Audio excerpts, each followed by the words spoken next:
இதுக்கு முன்னாடி இந்த வருஷம் 2025 வரையும் வச்சுல அட்லீஸ்ட் இந்த வருஷமாவது இதைத்தாங்க வருஷம் சொல்லிட்டு இருக்கோம். நல்லா யோசிச்சு பாருங்க.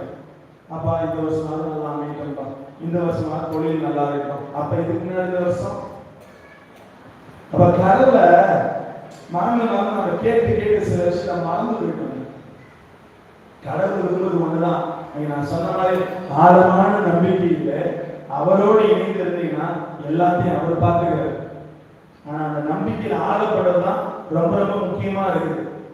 தவ காலத்துல அடிக்கடி இரக்கம் காட்டுங்க நமக்கு சொல்லப்படுது.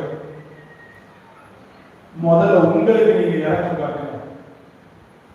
முதல்ல உங்களுக்கு நீங்க இரக்கம் காட்டுங்க. எப்படி தெரியுமா? சரியான நேரத்துல சரியான டைம்ல கடவுளுக்கு ஜெபம் பண்ணிட்டு நல்லா தூங்குங்க. நமக்கு நாம முதல்ல இரக்கம் காட்டுறதே கிடையாது. ஒத்துக்கிறீங்களா? கையில தூக்கி செங்கல பிடிச்சோம் அப்படின்னா பையன் ரோல் பண்றோமே தவிர டைம் போறதே மறந்துடுது. ஏன்னா நடந்துச்சுங்க, ஒரு பங்கு மந்திரின்னு சொல்லி கூப்பிட்டுருந்தாங்க. நானும் போனேன். போய் இந்த கூட்டு ஒரு அம்மா கதை தட்டி ஃபாதர் மந்திரிக்கு வந்திருக்காரு. உள்ள ஒரு குரல் கேட்டுச்சு. அப்படியா, சரி வா வா அப்படின்ற மாதிரி கதவை திறந்து பார்த்தோம்னு வச்சுங்களேன், அந்த மூலையில அம்மா உட்காந்து அப்படியே பயங்கரமா ட்ரோல் பண்ணிட்டு பையன் லேப்டாப்ல உட்காந்து ஸ்கிரீன் ஷேர் பண்ணிட்டு இருந்தேன். அப்பா அந்த பக்கம் ஸ்கிரீன்ஸ்ல உட்காந்து டிவில மேட்ச் பார்த்துட்டு இருந்தாரு. மகன் மேல உட்காந்து பேசிட்டு இருந்துச்சு. அப்பதான் நினைச்சேன், இதுதான் உண்மையான திருக்குடும்பமா இருக்குமோ அப்படின்னு ஒரு டவுட் வந்துச்சு. ஏன்னா எல்லாரும் அவங்க வேலையை பார்க்கறாங்க. அப்படிங்களா? எந்த பிரச்சனை இல்லை, வாஸ்தவம் தான். இதுவே குடும்பம். நீங்க எப்படி இருக்கீங்க கொஞ்சம் யோசிச்சு பாருங்க. முன்னாடி உட்காந்து டைம் ஸ்பெண்ட் பண்ணி ஜபத்துக்கும் சரி, குடும்ப உறவுகளுக்கும் சரி, உரையாடலுக்கும் சரி, சரியான நேரத்துக்கு நாம் கொடுப்பது கிடையாது. அதனாலதான் சொன்ன முதல்ல உங்களுக்கு நீங்க இறக்கம் காட்டுங்க, அப்புறமா அடுத்தவங்களுக்கு இறக்கம் காட்டலாம். நடலாமா? என்ன அமைதியா இருக்கீங்க? போறதுக்குள்ள எதற்கு அடிக்க போறீங்க தெரியல, கொஞ்சம் பயமாவே இருக்கு. நாம் இரக்கம் கொண்டு வாழ வேண்டும் என்பதை கடவுள் விரும்பினார். அப்ப நான் இரக்க செயல்களை என்னுள் முழுமையாக ஏறெடுக்க வேண்டும். அப்ப நான் முழுமையாக ஒவ்வொரு நாளுமே எனக்குள் இரக்கம் காட்டி அந்த செயல்களை மாற்றி அமைத்துக் கொண்டு கடவுளோடு இணைகிற தன்மை தான் கடவுள் நமக்கு தரப்படுகிறார். அப்ப நாம என்ன பண்ணணும்? நிறைய விஷயம் சொல்லியிருக்கேன்.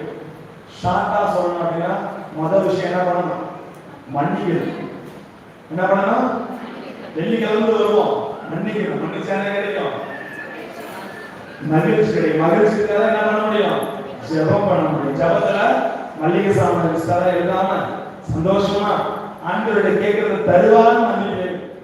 நம்ம அந்த ஜெபத்தோடு வருகிறது எல்லா பாவ சூழ்நிலையும் உறவுகளையும் கடவுள் வருவார்.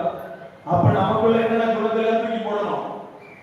அகலை, இருமாப்பு, கலகம் இருக்கிற சிந்தனை, தானென்ற அகந்தை, உள்ளொன்று வைத்து புறமொன்று பேசுகிற சிந்தனை, அப்புறம் வெறுப்பு. இதெல்லாம் தூக்கி போட்டு நம்பிக்கையோட வந்தா அவர் என்ன தருகிறார்? பேறு பெற்ற நிலையையும் சிறந்த வாழ்க்கையையும் நிலைநிறுத்த செய்து வழிநடத்துகிறார். இப்படி வருகிற பொழுது நம்பிக்கையோடு நம்பிக்கையில் அவரோடு நீண்டு இருக்கிற பொழுது சில பார்வைகளை மாற்ற சொல்கிறார். இருமாப்பு பார்வை, ஏளன பார்வை, கோபத்தின் பார்வை, ராமின் பார்வை. இதெல்லாம் மாத்திரீங்கன்னா இந்த பையனுக்கும் மெய்யருக்கும் இடையில சந்தோஷமா இருக்கலாம். மாத்துவோமா?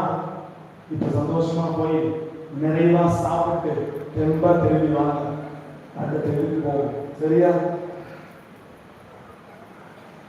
எல்லோரும் சென்று உணவு எழுதிக்கிட்டு கரெக்டா எப்ப வரைங்க? 1:30 மணி ஓகேவா? 1:30 மணி. அப்பதான் நீங்க அட்லீஸ்ட் உள்ள வருவீங்க. போய் சாப்பிட்டு 1:30 மணிக்கு உள்ள வாங்க. வந்தோடனே நற்கரணை சாப்பிட்டு ஒப்புரவு சாதனை தயார் செய்து தொடர்ந்து அதோட பயணிப்போம். சரிங்களா?